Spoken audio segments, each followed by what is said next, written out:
Hello and welcome to Informed Entrepreneur Magazine. My name is Mike Baumstark. I am myself a small business owner, and today I'm interviewing Ken Kocher of Force Security Solutions. Welcome, Ken. Thank you, Mike. Good to see you. Good to see you. So we're going to ask Ken some questions. He's running a very successful business now, and we hope you enjoy the answers Ken gives. We hardly ever stump people. I'm sure he'll get all the answers right. Tell us first, what is Force Security Solutions? Sure. Force Security Solutions, we are a security systems integrator. So we provide electronic security technologies such as access control, video surveillance, and intrusion detection systems for commercial businesses and government clients. Very technical, very interesting.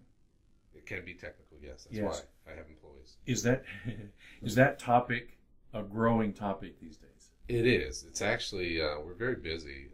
It's interesting. I tell people that in hard times, businesses is better. Yes. In good times, it's even better.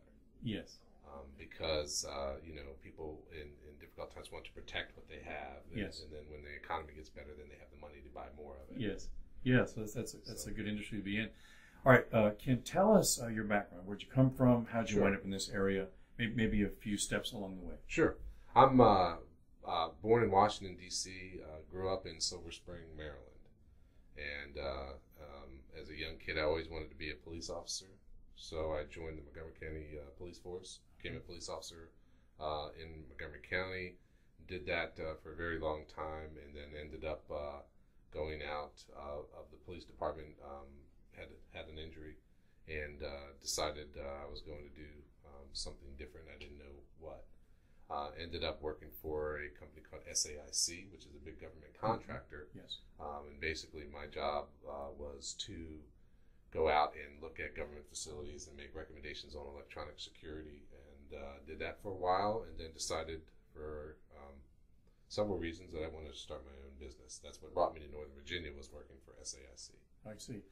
Now, at some point, enough craziness was in your body that you said, I want to start my own business. And without exception, nearly everybody I interview, that same little bit of craziness is what said, I want to do something. Now tell us about that you.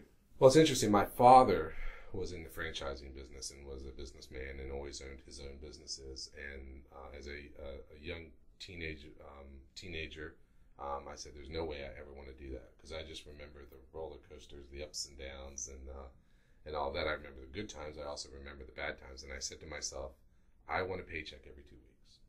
So I'm going to go get a real job. And that's when I became a police officer. Yes. After doing that for a while, after about 10 years of it, I started to realize that it was difficult to support my family and live the lifestyle that I wanted to live and that I grew up with, being a police officer in Yes. Montgomery County. And so I said, I got to try to find something else to do, because I couldn't figure out how I was going to work 25 years as a police officer and retire off of 50% of what I couldn't afford to live off at 100%. Right. So I said, well, maybe I should go into my own business and start my own business one day. So that was an idea that I had for a long time, but just actually never did. Yes. Until I was forced to do it. Because of the injury, essentially? Well, not really that. Between the injury and when I was working at SAIC, which brought me over to Virginia, I was working for another company and got laid off. Okay. And when I got laid off, basically you have to make a decision. What are you going to do? Yeah. And that's when I decided to start my own business. I had this great idea. I told my wife, it's the best thing in the world, honey. I'll be able to start my own business. I'll be able to stay home, play golf, spend more time with the kids. And then I started this endeavor. Well, most everybody I interview, like you, thinks that thought as you go into a business. And then let me just ask this question. How much time are you spending on the golf course, hanging out with kids? How's that working out? Well, I hang out with my kids because they live with me. And Yeah. they get to see me at night when I get home. But I have not played golf in over 3 years. Is that something you kind of want to get back into at some point? I would love to. Yes. Yeah, absolutely. Yeah, without a doubt. Art at the last Owners Council breakfast discussed, I believe, 9 stages of business. And you can kind of pick where you are in those stages. But up above 6, it looked to me like you get more time to play golf. Below that, it's not going to happen that often. So Yeah. of course, you want to head to the 6+. Well, it's funny because my wife often says to me, she says, it doesn't matter how successful I am or I am not, I'll always work. Yeah. Yeah. So, but at some point you can choose not to go today. Right. That's the question. Would I choose? Would you? Okay, that's a good question. So, yeah, at least you have the option. Yeah. All right.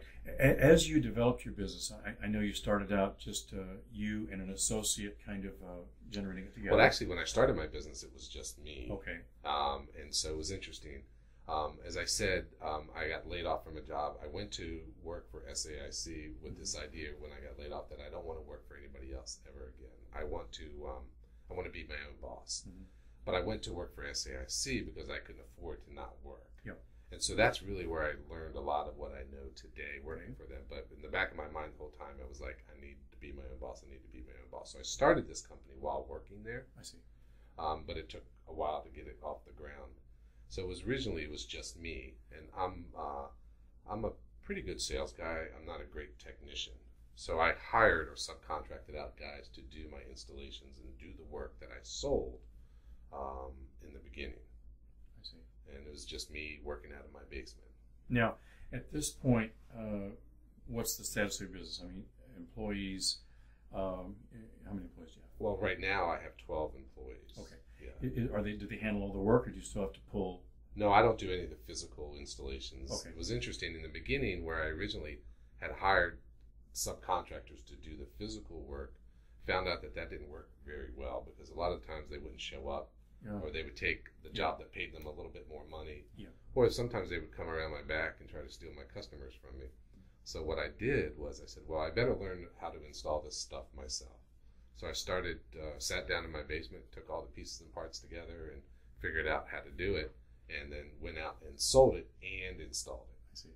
That was a busy time. That was a busy time, yeah, because I remember I put in 18 cameras at a AT&T wireless building in Maryland by myself one time, and I said, that's it, I'll never do it again. And I think that's when I hired my first employee. Yeah, that was a motivation. How long did it take you to do that job? It took me a good 2 weeks. Wow. Yeah, to do that job. Driving over every day and working. Driving over there and pulling the wires and putting the cameras up. And it was an interesting story because at this position that I mentioned I got laid off of, I was in senior management. And one of the guys that used to work for me was actually working at this AT&T place. And he walked up and said, Ken, what are you doing up on the ladder? You know, and I'm thinking to myself, wow, this guy's thinking I must have really fallen far, you know. Mm-hmm. But he didn't know it was my own business, you know. Yeah. So it was an interesting time standing on that ladder looking down at this guy. And I'm like, what are you doing? There had to be second thoughts going on during that 2-week period of, you know, am I really doing all this? Well, I remember the first appointment I had. I remember when I started the company and the first actual real appointment, other than friends and family that you call and you try to sell. My first real appointment, I was driving to it and I called my wife on the phone. I said, I can't do this. I can't do this. I have to go back to work. And she said, keep going, don't stop. And I did. And, you know, almost over 10 years later, here I am. Oh, fantastic. Okay, a couple of things that, as you got your business going, anywhere up to this point, that you find were the most difficult part of being a business owner? There's so much you have to know in order to run a business. Accounting, you know, just dealing with people, insurance, all of these things. I often tell people, I'm not sure if I could tell you the right way to run a business. I'm pretty good at telling you what not to do because I've made so many of the mistakes in getting to where I am today. There's just so much you need to know, and it's just, you know, I keep telling myself, every mistake I make, it's tuition. I'm paying tuition for the mistakes that I've made. And so I learn from those, and I don't want to pay tuition twice. So hopefully I don't make the mistakes a second time. But I think the hardest part for me is just the accounting, the numbers side of it. Yeah. I'm a people person. I'm more of a sales guy. Would sit down and talk with you and explain to you the reasons why you need what you need and security and why it will benefit you. But when it comes down to the actual numbers and stuff, that's my weakest point. That's the hardest part. Okay. Now, how about a couple of areas that you felt were victories as you developed? Well, I think one of the victories is that I don't have a lot of turnover, so I have employees who are pretty dedicated working with me. Good. I like to take care of them. I always want to be the type of boss that people look back and they say, you know, that guy took care of me, my family. I'm probably one of the only companies that I know of around here that still today pays 100% of all my employees' health insurance. Wow. And I do that because I can't be successful without my employees. I know I just can't do this by myself. Yeah. I'm not a technician. You don't want me up on a ladder. I walk into a job site and my technicians see me grab a ladder. They look with this look of, don't do it, you know, because they know that's not my gift. Yeah. I think one of my biggest accomplishments is just the employees that work for me and the relationships that we've built and the camaraderie, and they come to work every day and they're excited to be here. It's not perfect, no, but they like working here, and I like to give back and take care of them. Yes, that's excellent. Well, I noticed that there's a very positive, would you say, atmosphere between you and people who work here. Just being here for a little while today, I've noticed that. That's wonderful. All right, in closing, share with the audience your wisdom about being a business owner, your tip about success, anything along those lines. Sure. Well, the thing that I like to tell people is this, that do you know what the secret to success is? I'd love to know. Well, my father taught me this a long time ago, and it was the greatest thing that probably the only guy out here who knows what the secret to success is. And the secret to success is that there is no secret. It's hard work. Yeah. You have to get up every day. You'll have to go out and kill something and drag it back to the cave. Yeah. And that's what I do. I get up, I work pretty long hours. My employees work long hours. And the secret to success is just hard work. Yes. And so my recommendation to anybody wanting to start their own business or being in their own business is that you have to stumble. You have to learn from your mistakes. You have to persevere. And there's been many, many times where I just wanted to quit and give up. Yes. But I didn't know whether I'm just almost at the peak or I'm at the bottom. So I keep going. Yes. And just keep working hard. You've seen that cartoon where a guy's with a pickaxe in a cave and there's a breakthrough, very thin breakthrough. They say, don't give up right before you have your breakthrough. That's right. Yeah. Right. And, I think in a business owner, we're always we're always changing the bar. And so, if I look, it's funny, you look back and I see where I've broken through a lot of times, but I keep changing the bar for the next level of what I want to accomplish and what I want to achieve. I never dreamt when I started this that I would have 12 employees, own vehicles, and have some of the customers that we have today. Yes. So the bar changes, and what I want to accomplish and over my lifetime changes. So I just keep working hard. Fantastic. Well, Ken, you look to me like you're an excellent business owner and a great guy. I really appreciate your time today. I've enjoyed interviewing you. Thank you. And if you want to know more about Ken, or shoot him an email to ask him one of his keys to success, you can look at the credits afterwards. We thank you for joining us today on Informed Entrepreneur Magazine.